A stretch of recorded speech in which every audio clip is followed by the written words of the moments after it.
Welcome back to Lucky Kitchen daily ಬ್ಲಾಗ್ಸ್ಗೆ. ಇವತ್ತಿಗೆ ನಮ್ಮ ಸಬ್ಸ್ಕ್ರೈಬರ್ಸು 40 ಮೆಂಬರ್ಸ್. 40 ಮೆಂಬರ್ಸ್ನಿಂದ 400 ಆಗಲಿ, 400ಇಂದ 4000 ಆಗಲಿ, 4000ಇಂದ 40,000 ಆಗಲಿ ಅಂತ ಕೋರ್ಕೊಳ್ತೀನಿ. ಇವತ್ತು ಸಾಂಬಾರು ಮತ್ತು ಕುಂಬಳಕಾಯಿ ಕರಿ ಮಾಡ್ತಿದ್ದೀನಿ. ಈ ಕಡೆ ಸಾಸಿವೆ ಜೀರಿಗೆ ಎಣ್ಣೆ ಎಲ್ಲ ಹಾಕ್ಕೊಂಡು ಕಡಾಯಲ್ಲಿ ಕುಂಬಳಕಾಯಿ ಪಲ್ಯಕ್ಕೆ, ಇದು ಸಾಂಬಾರಿಗೋಸ್ಕರ ಬೆಳ್ಳುಳ್ಳಿ ಮೆಣಸಿನ್ಕಾಯಿ ಕರಿಬೇವು ಹಾಕ್ಕೊಂಡು ಫ್ರೈ ಮಾಡ್ತಿದ್ದೀನಿ. ಈ ಕಡೆನೇನೋ ಉಳ್ಳಾಗಡ್ಡಿ ಹಾಕ್ಕೊಂಡು ಫ್ರೈ ಮಾಡ್ತಿದ್ದೀನಿ.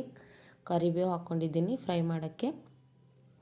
ಹಾಗೆ ಈ ಕಡೆ ಹುಳಿ ಹಿಂಡಿಟ್ಟಿದ್ದೆ, ಹುಳಿ ಹಾಕ್ಕೊಂಡೆ ಸಾಂಬಾರಿಗೆ. ಹಾಗೆ ಸಬ್ಸ್ಕ್ರೈಬ್ ಮಾಡ್ಕೊಳ್ಳಿ, ತುಂಬ ಖುಷಿ ಆಗ್ತಿದೆ ನನಗೆ 40 ಮೆಂಬರ್ಸ್ ಸಬ್ಸ್ಕ್ರೈಬರ್ ಅಂತಂದು. ಇದರೊಳಗಡೆ ಹಸಿಮೆಣ್ಸಿನ್ಕಾಯಿ ಫ್ರೈ ಮಾಡಿಕೊಂಡು ಚಟ್ನಿ ಮಾಡಿ ತೆಗೆದಿಟ್ಕೊಂಡಿದ್ದೆ, ಅದೊಂದು ಸ್ಪೂನ್ ಹಾಕ್ಕೊಂಡಿದ್ದೀನಿ. ಹೀಗೆ ಕಮೆಂಟ್ ಮಾಡ್ತಾ ಇರಿ. ಹೊಸದಾಗಿ ಮಾಡಿದ್ದಾರೆ, ನನಗೆ ಪರಿಚಯ ಇಲ್ಲಾರ್ದೆ ಅಂತಂದರೆ ಇಬ್ಬರು ಅಕ್ಕದೇರು ನನಗೆ ಇದೆ ಏನಂತಾರೆ ಕಮೆಂಟ್ ಬಾಕ್ಸ್ನಲ್ಲಿ ಕಮೆಂಟ್ ಮಾಡಿದರು. ನಂಗೆ ತುಂಬ ಖುಷಿ ಆಗ್ತಿದೆ.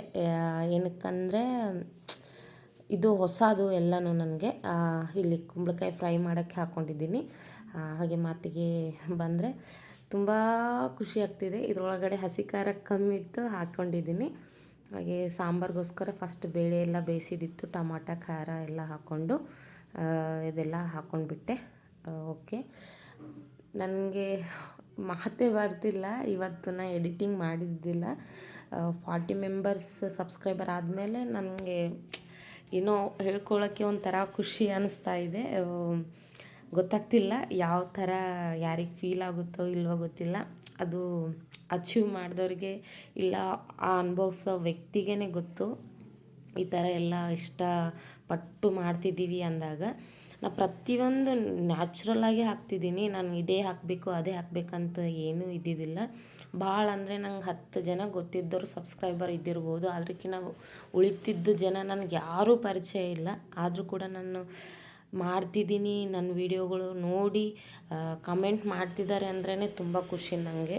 ಥ್ಯಾಂಕ್ ಯು ಫಾರ್ ಇಬ್ಬರು ಅಕ್ಕದರಿಗೆ ಸಬ್ಸ್ಕ್ರೈಬ್ ಮಾಡಿಕೊಂಡು ಹಾಗೆ ಕಮೆಂಟ್ ಹಾಕಿದ್ದೀರಾ, ತುಂಬ ಖುಷಿ ಆಯಿತು. ಹೀಗೆ ನಿಮ್ಮ ಸಪೋರ್ಟ್ ಕೂಡ ಇರಲಿ ನನಗೆ. ಕರಿ ರೆಡಿ ಆಗ್ತಿದೆ, ನೋಡಿ ಯಾವ ಥರ ಆಗಿದೆ ಅಂತಂದು. ನನ್ನ ಮಾತು ಏನು ಹೇಳಿದ್ನೋ ಏನಿಲ್ಲವೋ ಗೊತ್ತಿಲ್ಲ. ಹಾಗೆ ಶೇಂಗಾದ ಹಿಂಡಿ ಎಲ್ಲ ಹಾಕ್ಕೊಂಡಿದ್ದೀನಿ. ನಮ್ಮ ಕಡೆ ಶೇಂಗಾದ ಹಿಂಡಿನೇ ಅನ್ನೋದು. ನಾವು ಉತ್ತರ ಕರ್ನಾಟಕ ಜನರು. ಸ್ವಲ್ಪ ಕನ್ನಡ ಬೆಂಗಳೂರು ಭಾಷೆ, ಸ್ವಲ್ಪ ಕನ್ನಡ ತೆಲುಗು ಭೀ ಮಿಕ್ಸ್ ಆಗುತ್ತೆ. ಏನಕ್ಕಂದರೆ ನಮ್ಮದು ಬಾರ್ಡರ್, ಹಾಗಾಗಿ ಈಗ ಚಪಾತಿ ಮಾಡ್ಕೊಳ್ತಾ ಇದ್ದೀನಿ.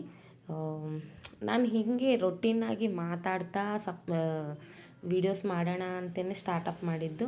ಇದೇ ಅಡುಗೆ ತೋರಿಸ್ಬೇಕು ಅದೇ ಅಡುಗೆ ತೋರಿಸ್ಬೇಕಂತೇನು ನನಗೇನಿಲ್ಲ. ಜಸ್ಟ್ ಜನರಲ್ಲಿ ಬರಬೇಕು, ಮನಸ್ಸಿನ ಮಾತು ಬಿಚ್ಚಿ ಮಾತಾಡಬೇಕು.